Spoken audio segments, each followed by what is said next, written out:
unakwenda kwa kupapasa papasa. Huoni vitu sawa sawa. Ufahamu wako hauko sawa sawa. Kiroho chako kinakuwa hakiko. Bwana Yesu asifiwe sana. Sasa kwenye maisha tunazungumzia kitu muhimu, tumbo. Tunapoangalia chakula unachokula, kwa maana ya mahubiri unayosikia na neno unalofundishwa, lina uwezo kukupelekea uwe mtu wa kiroho sawa sawa au uwe mtu wa nusu na roho. Haleluya. Uwe mtu wa kiroho sawa sawa au mtu wa nusu na nini? Na roho. Kwa sababu mashindano yetu yako katika anga za imani. Na wale wanaokuja kutuangusha wanakuja katika level za mahitaji. Ili wakuangushe lazima wakufundishe vibaya. Sasa hivi kuna mafundisho yanapita huko kwenye mtandao. Nasema Wakristo kuwa na michepuko sio dhambi. Kwa sababu hata Yakobo alikuwa na nini? Muulize jirani yako, wewe unaonaje?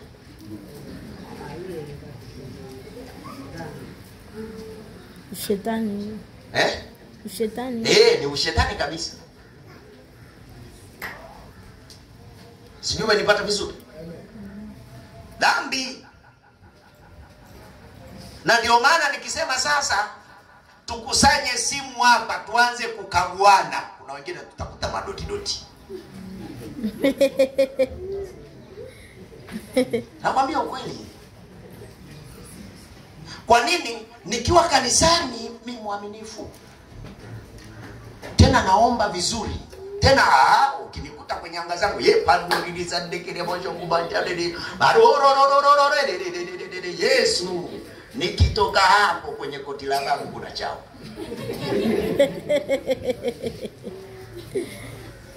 Haleluya. Amen. Ila hatujuani kwamba shetani mdunguaji huwa anachunguliaga kwenye koti. Sasa hata wewe umekuja kunidungua mbona huko umenificha? Amen. Amen. Sasa huo upofu unatokeaje? Moja, Mathayo 15:12 hadi 14. Nakimbizana na muda. Anasema ndipo wanafunzi wake walipomwendea wakamwambia, wajua ya kuwa Mafarisayo waliposikia neno lile walichukizwa?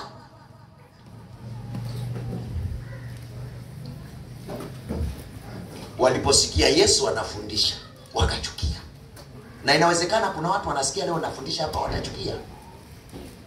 14 akasema waacheni hao, ni viongozi vipofu wa vipofu, na kipofu akimuongoza kipofu mwenzake. Kuna shimo lilotumbukizwa na mtumishi wa Mungu. Hasa ile shimo la kuomba saa 8 usiku. Wangapi jamani? Kwa uaminifu tu ninyoshe mkono kama unamkaga saa 8 kuomba. Kwa uaminifu. Mungu akubariki, leo nimekuamsha. Mungu hashindani kwenye saa za wachawi. Mungu anasubiri wachawi wafanye kazi hii. Alafu yeye Mungu sasa anaanza. Bwana Yesu asifiwe. Haleluya. Wangapi mmenielewa? Kwa hiyo unaposikia Mungu anampa mpenzi wake usingizi, wewe ukipata usingizi lala, ukiamka unawasha moto wako. Utakuwa na maombi ya mapambano. Wewe unashangaa mtu anakuambia unajua nilipoomba nikapata visasi na malipizi. Wapi? Yaani umepiga mtu kafa, alafu amke tena akulipizie. Wapi? Wewe ulishaona mimi hapa nakemea pepo non stop? Ulishaona nalia kwamba asubuhi naumwa? Ukipiga kafa huyo. Unajua sasa kwa kuwa nimeomba sana nimechoka. We kajikague vizuri, umechokaje?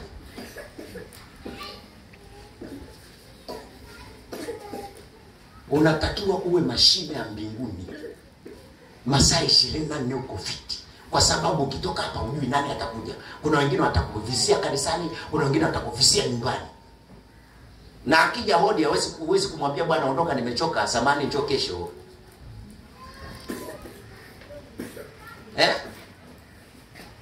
Ila sasa ukishaanza kuwa na makando kando hapa, mwangalie jirani yako, mwambie hapa.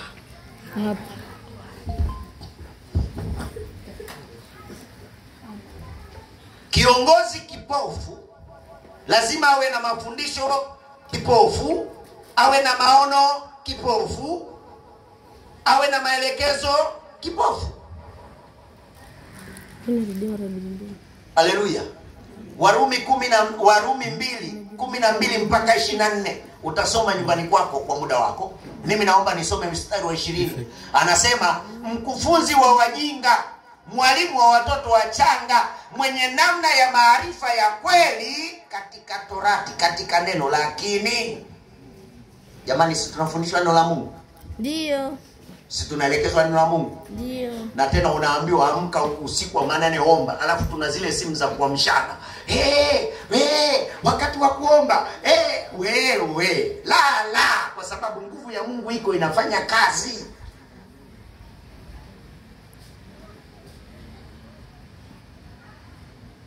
Si unamwamini Mungu? Una uhakika na Mungu? Bwana Yesu asifiwe sana. Tatizo letu wengi tumekuwa tunaishi kwenye maisha ya mashaka. Alafu unaomba. Wachawi sasa wakikusikia wanaomba, huko wanakuja anatandika watoto. Kwa sababu wanashirikiana na wale wa madhabahuni. Na wa madhabahuni huku watu washaweka vifaa nini? Wanaita vifaa vya kiroho. Vifaa vya kiroho. Ukishaona mchungaji kaweka vifaa vya kiroho, wanunuzi kina nani? Sisi washirika. Wewe unafikiri nimekaa pale vifaa vyangu naona hakuna mtu anayekuja kununua, naombaje?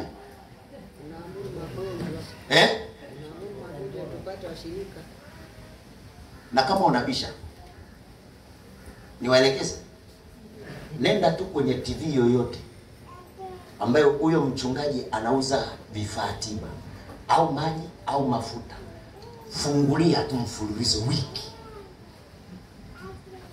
Kama magonjwa hayajakufuata ndani akakutoka enda. Hawa watu wanaungana na hospitali.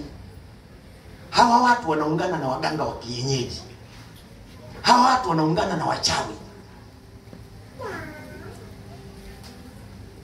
Pata hela tuletee, baki na maisha yako hayo. Wangapi mmenielewa? Wangapi mmenipata vizuri? Kwa sababu magonjwa ndio sehemu ya kukuchota wewe uchumi wako umpeleke wapi? Angalia hospitali zimeanzishwa tu uzembe. Sasa hizi ni magorofa ya kutosha wewe. Ila wana kumbukumbu zako, kuna daftari pale. Wewe sio wajinga kuweka kumbukumbu. Wakigugo tu pale wanaona umechangia shingapi.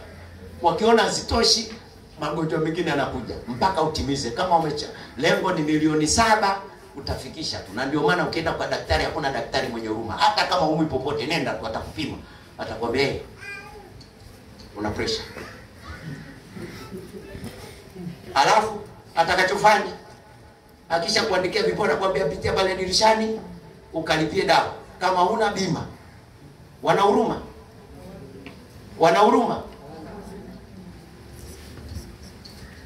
Mimi nakuombea.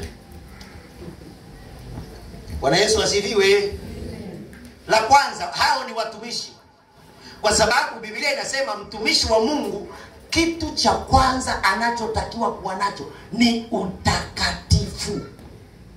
Amlingane Mungu moyoni, alimlingane Mungu kwenye akili, amlingane Mungu kwenye mwili.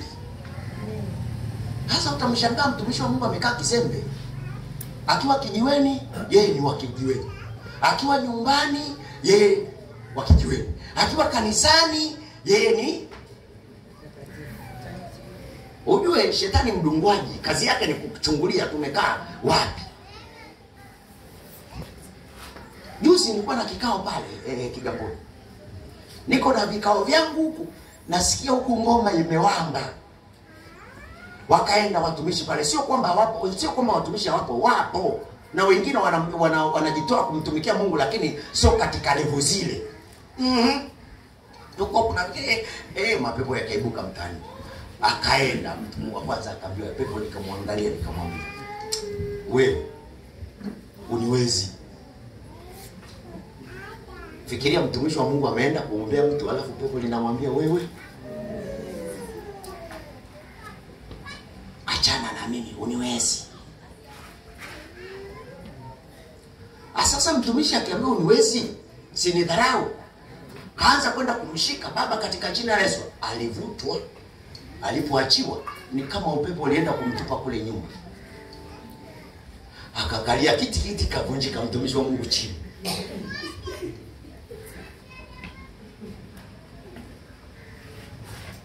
Aibu si aibu? Aibu kubwa sana. Bwana Yesu asifiwe sana. Watu wa familia wakaja wakasema tufanyeje? Tumshike. Walipelekwa, waliporudishwa wakapelekwa wote. Akasema mnanizingua, akaenda kulala. Alipoona kule ndani ya kukaliki, akarudi akasema pale sehemu fulani. Sasa pepo linawaelekeza watumishi wa Mungu. Pale mahali fulani kuna mtumishi anaitwa Yohana, mleteni kamchukueni huyo ataniweza. Nyewe wengine wote. Mtumishi wa Mungu, mambo makubwa matatu zingatia: utakatifu rohoni, utakatifu mwilini, utakatifu kwenye akili. Shetani akikuchungulia hivi asikute una doti, unaweza. Lakini akikuchungulia akakuta una alama zake, na wewe ni wa kwake. Haleluya. Cha pili ni chakula cha kiroho. Hicho chakula cha kiroho ambacho sasa wewe mtumishi kama mpishi wa Mungu. Hebu muangalie jirani yako, mwambie mpishi wa Mungu. Korinto wa kwanza 10:3-5. Korinto wa kwanza 10:3-5 anasema, wote wakala chakula kile kile cha roho, wote wakanywa kinywaji kile kile cha roho, kwa maana waliunywa mwamba wa roho uliowafuata, na mwamba ule ulikuwa ni Kristo. Wa Korinto wa kwanza 10:3-5. Ukipenda utasoma zaidi kwa muda wako. Mstari wa 5 anasema, lakini wengi sana katika hao Mungu hakupendezwa, maana waliangamizwa jangwani. Bwana Yesu asifiwe. Bwana Yesu asifiwe. Shida ya kuangamizwa jangwani ni nini? Imani. Ujue, usijione mtu wa kawaida. Usijilinganishe na wengine. Mungu akisha kuita wewe ni mtu wa thamani. Ipambanie thamani yako. Na kuna watu wanataka hiyo thamani iondoke ili tulingane wote. Kitu ambacho shetani anatafuta kwa watumishi wa Mungu ni kuiondoa ile thamani, ile neema ya nguvu za Mungu, ili wasiweze kuwasaidia wengine. Neema ya kwanza inaondoka kwa sababu watumishi wengi wamependa hela. Mimi nakwambia, roho ya mzimu, roho namba 1 yenye nguvu, haitaki hela. Wewe fikiria unaenda kwa mganga anakuambia una shida gani? Njoo. Fanya 1 2 3 4. Nenda. Ukifanikiwa ufanyeje? Letee. Niambie, kwa mtumishi wa Mungu anakuambia nenda, ukifanikiwa njoo. Yupo? Sasa nenda na mafuta yako na chumvi zako uone. Shetani anakutoa ndo. Alafu usione hizi roho zimetoka mbali. Hizi roho ziko tangu zamani za Adam na Eva, miaka milioni 6 zipo. Haleluya. Kwa hiyo ni watu ambao wamejiwekeza kwa nguvu, wana zana za kutosha. Sasa wewe usipojiwekeza kwa Mungu wako, kweli utaomba lakini majibu hamna. Haleluya. Bwana Yesu asifiwe. Hichi chakula cha kiroho ni chakula muhimu sana, ambacho kwa mtumishi ni muhimu, kwa mshirika pia ni. Yohana 48:51 anasemaje? Yesu anasema mwenyewe, mimi ndimi chakula cha uzima. Hiki ni chakula kishukacho kutoka mbinguni, kwamba mtu akile wala asife. 51. Yesu anasisitiza tena, mimi ndimi chakula chenye uzima kilichoshuka kutoka mbinguni. Mtu akila chakula hiki ataishi milele, na chakula nitakachotoa mimi ni mwili wangu kwa ajili ya uzima wa ulimwengu. Sasa shangaa, nimeokoka, nasema Yesu ni Bwana mponyaji. Nikifika kipindi cha hospitali na mimi nimepanga foleni. Mlevi, mzinzi, mwizi, Muuaji. Wote tumepanga foleni. Tuko hapa Hospitalini. Ushuhuda wako ni tofauti ya wewe na wao. Mimi leo nakupa changamoto. Mimi mchungaji, si ndio? Namuomba Mungu kwa sababu tunasema mchungaji ndio mdau namba 1 wa nguvu za nani? Si ndio? Mganga wa kienyeji ndio mdau namba 1 kwenye mitishamba yake, si ndio? Sawa si sawa? Sawa. Na daktari hospitali ni mdau namba 1 kwenye dawa zake za vidonge. Na ndio maana nenda kwa nesi, nenda kwa daktari, nenda kwa nani, utakuta kama hana sindano ana dawa. Hata ukiomba panado atakupa kwa sababu ndio mdau. Haleluya, haleluya. Haleluya, haleluya. Sasa mtumishi wa nguvu ambaye wewe ndio unatunza nguvu ya Mungu, na wewe umetekewa, umeenda kupanga nini? Umepanga nini? Foleni. Alafu ghafla unakutana na mshirika. Mtumishi, Bwana Yesu asifiwe. Mimi na wewe. Sasa acha tu. Sasa inabidi udanganye. Unajua jana nilipata mashambulizi, malipizi na visasi kwa sababu nilimuombea mtu fulani. Shida viwango vya imani. Haleluya. Viwango vya imani. Viwango vya imani. Viwango vya imani. Si kila ugonjwa ni hospitali. Kuna ugonjwa mwingine unakuja kupima viwango vya imani yako.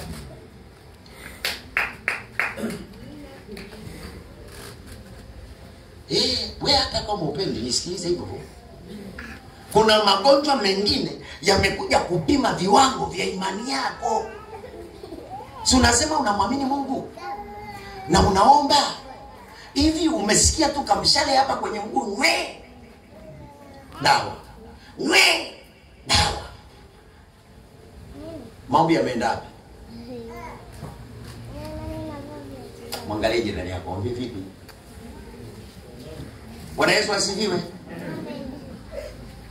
Unapolisoma neno likusaidie wewe na linisaidie mimi. Kwamba Biblia inasema tunapokwenda kwa Mungu tumwamini Mungu kwa sababu Mungu ndiye anayetupatia thawabu, si ndio? Sasa kuna wakati imani yako ikue, imbebe. Unajua tuna watu wa kubeba, Nyumbani tuna watu wa kubeba. Tuna ndugu wa kubeba. Tuna watoto wa kubeba. Tuna majirani wa kubeba.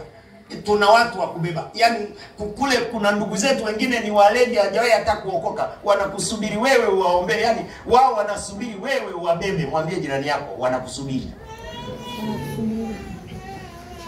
Sasa na wewe mwenyewe tia maji. Haleluya.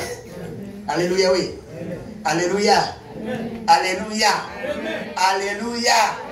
Haleluya. Haleluya. Haleluya. Amen. Maana ya wewe kutangulia kwenye wokovu, kwamba wewe kuna watu ambao unatakiwa uwabebe, uwaombee, kwa sababu ndugu zako wengine hawamjui Mungu naye muabudu. Inawezekana leo uko Jumapili hapa, wao hata Jumapili hawajaiona, wako huko. Unaombaje? Bwana Yesu asifiwe. Unaombaje? Unasimamaje? Sasa chakula cha kiroho ni muhimu. Kuna watu wameokoka, ndio walipookoka wana moto, lakini kwa sababu ya safari ya wokovu imekuwa ndefu, wamezima. Sasa wana wokovu wa kifafa. Anakufa, anafufuka. Anakufa, anafufuka. Anakufa, anafufuka. Ukimwangalia ni kama anakwasha koe. Sasa unamwambia ndugu nakwasha koe, anakuambia wewe acha hizo, mimi sina kwasha koe. Mimi mzima nimeokoka. Tangu mwaka fulani nimeokoka. Hajui kabisa kwamba ile safari ishamkula. Imeshapunguza na viwango vya nini? Na ndio maana Biblia inasema mwenye kuvumilia hata. Kwa nini? Anajua hapa katikati changamoto zinaweza kukubaridisha. Ni sawa na sufuria la moto. Ukaliepua, ukaliweka pale chini. Maji yanaendelea kwa ya moto au yana kidogo kidogo hapo? Alafu ukachukua yale maji ya uvuguvugu ukaweka kwenye fridge. Inakuwaje? Yesu akauliza, atakaporudi mara ya pili ataiona imani? Muulize jirani yako, hivi Yesu akirudi atakuta bado una moto au umepoa? Na anasema hujui siku wala saa. Kila siku ni siku ya kujifanya upya. Kweli. Bwana Yesu asifiwe sana. Ni siku ya kwa. Na hii naongea kwa nyinyi wa dada, wa mama na wa baba. Ukiwa nje hujaingia kwenye ndoa, uko kwenye mahusiano, ni mdada, pale tunasema kuna mapenzi. Sawa? Ukishatoka kwenye likundi ukaingia ndani ya ndoa, upendo umekuleta kwenye majukumu na wajibu. Majukumu na wajibu unaingia kwenye uwekezaji. Wangapi mnanielewa? Sasa kitu cha rohoni, kuna watu wengine wanafikiri ndoa ni mchekea. Ndoa ni uwekezaji. Katikati ya uwekezaji ule kuna watoto. Mtoto tangu amezaliwa umri 0 mpaka anakuja kuanza kujitegemea miaka 25 26. Anayewekeza pale nani? Mzazi. Anakula chakula cha nani? Cha mzazi. Anavaa nguo za nani? Mzazi. Ni nini? Mzazi. Si ndio? Ndio. Alafu mdada ukishaingia kwenye ndoa, pale ndani ya ndoa uko kwenye majukumu ambayo umekasimiwa na Mungu, sio na mtu. Na amesema katika Efeso, watini wazazi wenu. Watini waume. Waume.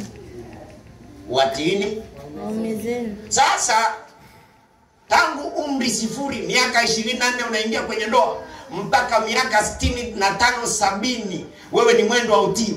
Badogo. Kuna watu tunaingiaga tupigane hesabu. Mwangalie jirani yako, wewe ulishapiga hesabu? Mwendo wa jamani, mwendo wa nini? Wa utii. Unaonaje? Mwendo wa majukumu, mwendo wa wajibu. Sasa mmoja anapokwenda kinyume na ule mwendo wa majukumu na wajibu, ndio unasikia ndio imefanyaje? Imevunjika. Kwa sababu kuliko kuendelea kuishi huko ndani ili ufe, ni bora utoke ili uendelee kuwa hai, si ndio? Si ndio? Si ndio? Mmoja anapokwenda kinyume na majukumu na wajibu, tayari lile jambo sasa linakuwa limekuwa zito. Kwa sababu hayo majukumu hajaanzisha mwanadamu, ameanzisha nani? Na kila mtu anawajibika kwa nani? Sasa tatizo la upofu wetu, tunaanza kutazamana sisi kwa sisi. Na mtii huyu kwa niye nani? Sawa? Na sababu kibaya, upofu. Bwana Yesu asifiwe sana. Nini? Upofu. Upofu unatusababisha tuwe na manunguniko mengi na malalamiko mengi, lakini inategemea chakula cha kiroho tulichokula. Namba 3, unapoingia sasa kutoka kwenye hayo, kala chakula, tumishi akakuelekeza vizuri, akakupa chakula kizuri. Jambo la 3, ndipo afya ya kiroho na mafanikio ya kiroho na tabia njema ya kiroho inapozaliwa hapa. Haleluya, haleluya. Na mimi ndio maana nakuombea sasa kutoka hapa, Mungu akufanikishe ili na wewe uwe baraka kwa wengine. Haleluya. Afya ya kiroho, mafanikio ya kiroho na afya ya kimwili na tabia njema vinahitajika katika wewe kuyafanya mapenzi ya nani? Si tu kwa hawa wanaokuzunguka, lakini kuna ndugu zako kule wanakutazama kama wewe uliyeokoka, uliyeleta mwanga katikati ya familia. Je, utawaambiaje ndugu zako siku ile mmesimama kwenye kiti cha enzi, wewe unaingia mbinguni, wao kwa msururu wao wanaenda jehanamu? Utafurahi, utalia? Alafu Mungu akiangalia katika kumbukumbu zake toka moja mpaka mwisho, hakuna mahali ambapo ulisimama hata ukaomba kwa ajili yao. Hakuna mahali ambapo hata ulisimama ukafunga kwa ajili yao. Hakuna mahali ambapo ulisimama ukasema okay, Mungu amenifanikisha, naita mtumishi aende angalau akawahubirie Injili. Mimi siwezi kuongea nao, lakini nauli hii hapa, mtumishi nenda. Haleluya. Wangapi mnanielewa? Na ndio maana shetani amekausha mifuko, kwa sana najua siku tukizipata na ndugu zetu watatoka. Ili wasitoke, mwangalie jirani yako, muulize mfuko wako nani? Si mfuko wako nani? Chenga. Chenga. Kausha. Mwambie jirani yako kausha. Kakausha kweli. Kila ukipambana ukisema sasa natafuta nauli, angalau nikitoka hapa niende nyumbani, niende na mtumishi tu akaombea na kule kutumana, nikikuangalia kuna vitu viko moyoni vinasema, kuna vitu viko kwenye akili, lakini ukiwaza hivyo ndio kwanza asubuhi wanakuja kwenye uchungu. Haleluya. Kweli si kweli? Amen. Haya, hebu tusome kitabu cha waraka wa 3 wa Yohana 1:2. Na kimizana na muda nimalize pale. Anasema, mpenzi, naomba ufanikiwe katika mambo yote na kuwa na afya yako kama vile roho yako ifanikiwavyo. Yaani mwilini ufanikiwe na rohoni. Kama huwezi kufanikiwa rohoni, ni ngumu kufanikiwa wapi? Rohoni na mwilini ni vitu viwili vinavyokwenda pamoja.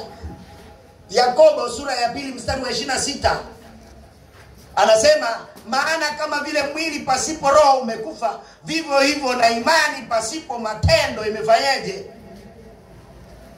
Na ndio maana tuliposikia somo la Msamaria mwema, na bahati nzuri Mungu ametuletea Msamaria, gonga na jirani yako. Bwana Yesu asifiwe sana. Amen. Bwana Yesu asifiwe sana. Amen. Ujue Mungu ni Mungu. Sasa unapodaka ulichoambiwa, mimi nakwambia hivi, umetoka kwenye matatizo, shetani hataweza kuja tena. Ujue naomba nikwambie, saizi wachawi wanavaa sura za watu, hawakuangaliwe ni mlokole. Nimekwambia hivi, kama unafunga na wachawi wanafunga sana, yaani wanaweza kuvaa sura yako wakati wote watakao. Sasa kama mtu anakuja anakwambia, wewe nimekuota, na tunaamini kabisa katika ulimwengu wa ndoto idanganyi, si ndio? Sasa ukikaa kiasara, wanaweza kuja wakavaa sura yako. Bwana Yesu asifiwe. Na ninakwambia hivi, wengi tumevaliwa na roho ya umaskini. Amen. Lakini leo ni wakati, ni mwendo wa kuvua. Haleluya. Haleluya. Sasa anasema, imani pasipo matendo imefanyaje? Ni kweli wengi tuna imani, lakini wengi hatuna matendo. Haswa ikifika wakati wa kutoa, tunajihurumiaga kweli kweli. Sasa ukisoma kitabu cha Petro wa kwanza 1:3 alafu ukasoma wa Galatia 5:22, utaona kuna tabia 13 ziko pale. Naam, 14. Tabia ya kwanza, imani. Imani ndio kiunganishi kati ya mwanadamu na Mungu. Tabia ya pili, upendo. Ukiwa na upendo ni ngumu sana kumsema jirani yako, na ni ngumu kusema. Wakati niko kule na hudumia watu nilisikia hapa anasema, kwani wewe uogopi? Muongoza sifa anasema kumsema mtumishi wa Mungu, wewe uogopi? Na kweli watu hawaogopi. Kwa nini? Kwa sababu macho ya damu na nyama na macho ya rohoni hayana ushirikiano. Anasema mtumishi wa Mungu, utafikiri kwamba ni mtu hajui kabisa kwamba mimi ningekuwa Yohana kama Yohana. Ningekuwa Yohana kama Yohana. Unanisemaje wakati niko kwenye mambo yangu naendelea na shughuli zangu? Ukinisema mimi, unamsema aliyenituma. Ndio maana mimi huwa wala sina shughuli, kwa sababu yeye aliyenituma yuko kazini. Sijui umenielewa? Kwa hiyo kuna wakati watu wanakosa baraka kwa sababu hawajui. Yaani macho yao hayaoni wanasema nini, wanamsema nani. Miriam na Haruni walipomsema Musa ndio alitokea. Aliyetokea nani? Mungu. Bosi. Kuna wakati ukitembea hivi umelibeba lipicha la Mungu, lakini watu waoni, wanakuona wewe. Macho ya roho, macho yamepofuka. Bwana Yesu asifiwe sana. Bwana Yesu asifiwe. Bwana Yesu asifiwe. Tabia ya tatu, wema.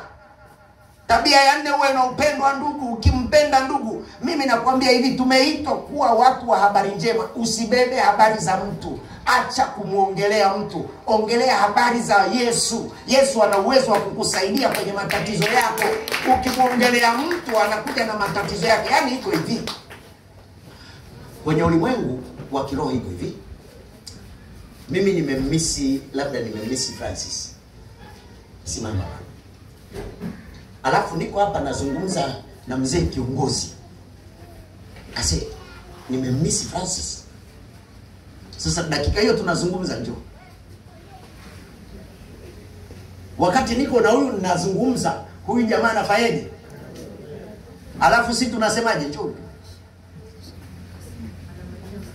Aise, ndugu yangu, sasa hivi tulikuwa tunakusema wewe ufi bado unaishi, una maisha marefu. Si ndio tunasemaga hivyo? Okay, kama tumemsema huyu ametokea. Unapoongea shida za mtu, basi shida za mtu zinakuja kwako, zinahama kule, zinakuja zinaganda kwako. Wangapi mmenielewa hapa? Tukiomba hapa vua, alafu acha kuongelea shida za nani? Jibadilishe, jigeuze, alafu kwa wakati mwingi ongea mambo mazuri, kwa sababu mambo mazuri yatakuja upande wako. Peleka maiki pale. Naona baba rudi tu. Kuna mtu anataka kuongea.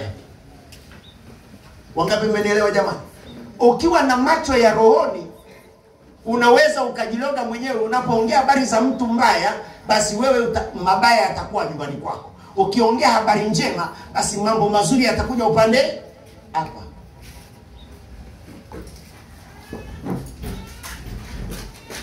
Peleka kwa mtumishi nyeupe pale yange. Haleluya. Bwana Yesu asifiwe. Amen. Ninatoa ushuhuda katika mahubiri haya leo. Ushuhuda namba 1. Kwa habari ya kusema mtu hivyo. Nakumbuka miaka 2 iliyopita nilikuwa nimerudi nyumbani. Nilivyorudi nyumbani, kuna kijiji fulani kiko mbali kidogo na nyumbani, ila kuna ndugu wa upande wa baba. Kwa nikaa nimebeba kwa watoto wa kiume, nimebeba kuna nguo nilizibeba niwapelekea. Sasa kumbe hiyo siku wao ndo walikuwa wamekaa kikao wananizungumza, mimi sikuwa sijui. Ile ninaingia nimekuta wamekaa kikao. Ilibidi dada yao acheke sana, alafu akanyanyuka akaja akanikumbatia kwa shangwe. Akanambia wewe huwezi kufa leo na kesho. Nikamwambia kwa nini? Yaani hapo unavyotuona tumekaa tunakuzungumza wewe. Nikamwambia basi ni baraka. Nikamaliza nikawapa zile zawadi. Nilipomaliza nikaondoka. Baada ya muda yaani ilikuwa ni ndugu ambao walikuwa wanachukia tu, hapendi masuala ya utumishi ninayofanya. Kwa baada ya muda nilivyotoka pale, ilibidi waanze kunipenda. Mmoja akapiga simu akasema haisemi nakubali wewe ni mtumishi wa Mungu. Kwa hiyo huo ni ushuhuda kabisa ambao uko wazi.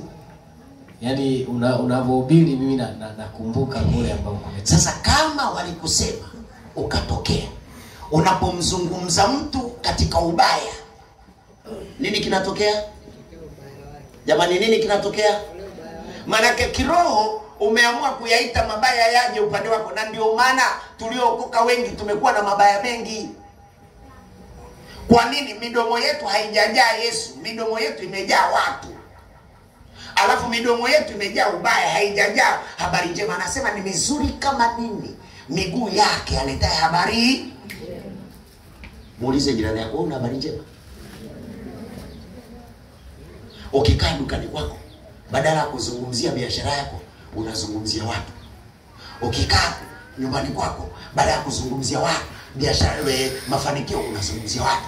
Ukienda njiani, mimi nakwambia mazuri hayawezi kuja. Unapoendelea kuongea mazuri yataendelea. Ogopa sana, ogopa sana, ogopa sana. Sisi tuna marafiki, ogopa sana. Wewe rafiki uliachana na rafiki zamani, hata kama akakutenda ubaya, alafu bado mpaka leo, ni miaka 10 mpaka leo umembebelea moyoni, huwezi kutoboa. Hakuna Mungu wa namna hiyo. Hakuna Mungu wa Hakuna Mungu wa Hakuna Mungu wa Hakuna Mungu wa Hakuna Mungu wa Anasema utusamee makosa yetu kama sisi tunavyowasamehe wengine. Sawa, alikutenda, si ilishaisha. Na inawezekana hata kama ni hela alichukua, Mungu alitaka usipate tu wakati ule. Sasa ana zingine huko mbele. Ila sasa hizi za mbele haziwezi kuja kwa sababu wewe umekuwa kipofu, unamuona yule tu. Kila ukiomba unamuona yule. Na lile lenyewe limesimama hapo mbele kama lisanamu. Halitaki kutoka kwa sababu wewe umeligandisha. Mwambie jirani yako, wewe vipi? Amen? Amen? Upendo wa ndugu. Sasa kinachotokea hapa, upendo unaondoka, unaanza kujadili watu, unaona matatizo ya watu, unaona shida za watu. Kwa kadri unavyoona shida za watu, na wewe shida zako zinaongezeka. Mwangalie jirani yako, mwambie vipi wewe? Nyumbani kwako vipi? Uko sawa? Haleluya. Ukiona shida za watu, ukazungumzia shida za watu, nyumbani kwako shida zitaendelea kuwepo. Kwa nini ziwepo? Zinakuwepo ili kukudhibiti wewe usiendelee kuongelea. Alafu sasa zikitokea kwako, unakuwa mdau wa kuzificha. Unahakikisha hizo habari mtu mwingine asipate. Kumbe kwa kadri unapoficha ndivyo zile unavyosambaa. Bonga na jirani yako. Ndio wale wanasema nina siri na Yesu. Mimi sijawahi kuona huyu Yesu akiwa na siri. Alafu sijawahi kumuona shetani akiwa na siri. Kwa kadri unavyoficha, zikama upepo. Upendo wa ndugu. Haleluya. Amen. Usiweke kinyongo na mtu yoyote, kwa sababu hao wengine ni ufalme wa giza tu unawatumia. Kweli. Anaweza kuwa mtu mzuri tu, lakini shetani akampanda, anapanda kama daladala. Akishamaliza kufanya kazi yake anamvua. Wewe unaendelea kuangalia sura yake, shetani alishashuka zamani. Bwana Yesu asifiwe. Upendo wa ndugu. Namba 4, namba 5, fadhili. Kwamba Mungu anapokubariki hata hicho kidogo, msaidie mwingine. Fadhili tu. Haleluya. Namba 6, watoto wengi tumekosa maarifa. Tabia ya maarifa hutoka kwa Mungu. Anasema kuna wengine unamsikia tu, Bwana Yesu asifiwe, bwana pita hapa, unamsikia hamna bwana, mpaka roho niambie. Bwana wewe fanya hiki, anasema hamna, na mimi naomba Mungu, nafunga mpaka roho afanye hiki. Ukisikia mtu ana lugha hii, huyo mtu ana kiburi cha uzima.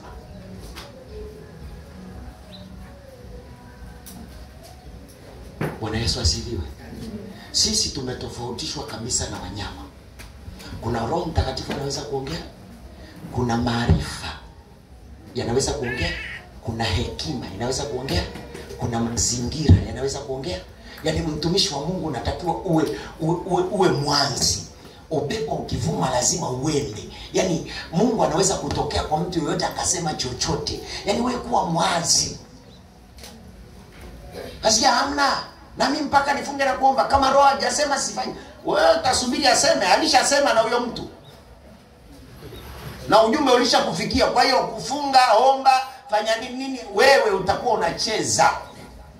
Na ndio maana wengi tumechelewa kwenye baraka. Kwa nini? Unasubiri roho wakati ulishaambiwa, alishaleta maarifa. Nikawa namchekesha mtu mmoja mahali fulani. Aliponiambia unajua yeye mpaka mimi roho aseme. Nikamuuliza swali. Hivi atakwenda kulala na mkeo mpaka roho aseme?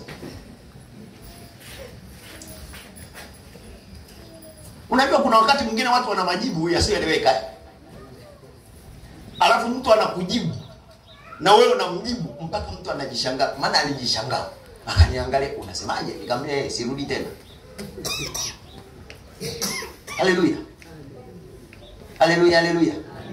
Si Mungu kashakupa maarifa akakutofautisha na wanyama?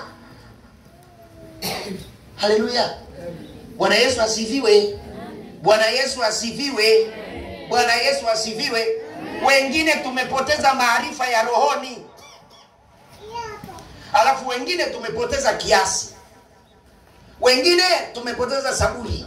Wengine tumepoteza upole. Alafu wengine uaminifu. Yaani wengine sisi sio waaminifu. Mwambie jirani yako kuwa mwaminifu.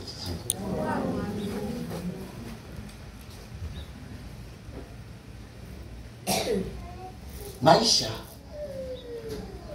yanahitaji uwe na tabia ya kimungu ili uweze kumshinda shetani. Bwana Yesu asifiwe. Bwana Yesu asifiwe. Hizi ndio silaha kubwa ambazo zinaweza kukusaidia ukashinda wakati wote. Na pepo lolote likikukagua likaona huna tatizo, lenyewe linasalimu amri, linaondoka. Bwana Yesu asifiwe sana. Namba 11, utaua utakatifu. Usafi wa mtumishi. Maana kinywa cha mtumishi kinatakiwa kiwe kisafi wakati wowote. Kinywa cha mtumishi kikiwa na matakataka, mazonge, kweli utaomba, lakini majibu hakuna. Wangapi tunaelewana? Wangapi tuko sawa? Hapa tu ndio tunazidiana. Ukienda kwenye mpira, wewe ni mtumishi wa Mungu, unabishana mpaka unakasirika. Alafu kurudi kwenye maombi, Baba katika jina la Yesu wewe rekebisha kule. Ukienda kwenye ndoa unabishana mpaka unakasirika. Alafu unaenda kwenye nini? Ndio sio. Maliza. Ukiona mtu akuelewi, tembea mbele. Unapobishana unairuhusu roho ya unajisi ikunajisi. Amen. Amen. Amen. Amen. Amen. 12, uvumilivu. 13, uwe na furaha. Watu wengi tumepoteza pia furaha.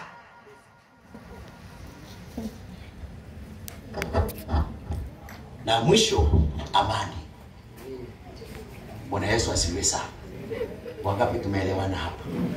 Tabia ya kimungu, tabia ya uungu ambayo ukiwa nayo hii anasema wewe sio kipofu, unaona.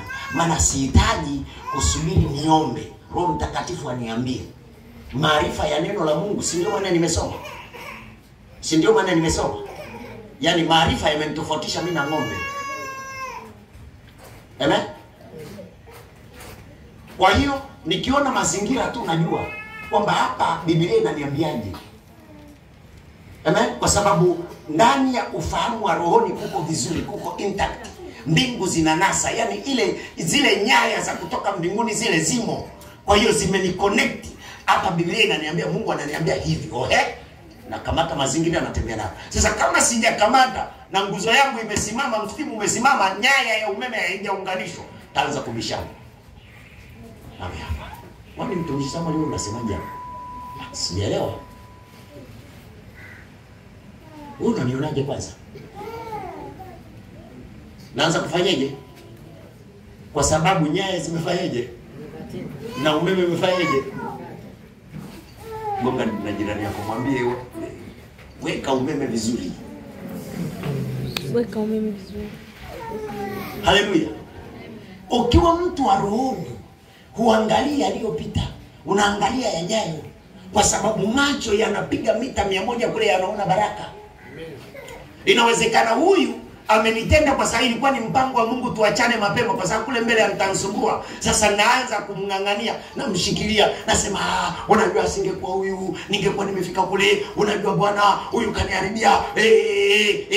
Wewe umekuwa kipofu. Tunaachana mapema ili tusisumbuane.